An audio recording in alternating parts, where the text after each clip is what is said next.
आम मार्केट से बहुत अच्छा, अलग क्वालिटी में चीनी, घी, ऑयल वगैरह सब कुछ सस्ता है।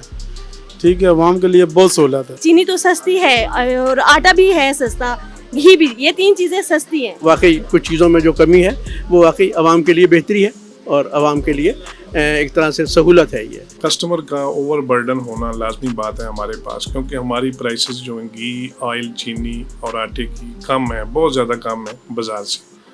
इसलिए लोगों का ज़्यादा रुझान है इस तरफ। जो इस्लामाबाद का है उसमें 9 बजे पूरे ओपन हो जाती है और शाम 9 बजे क्लोज़ होता है ये।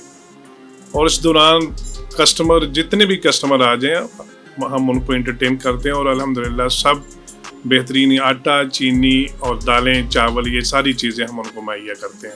आवाम की बेहतरी के लिए जितने भी हुकूमती इक़दामात हैं, आवाम उससे भरपूर फ़ायदा उठा रहे हैं।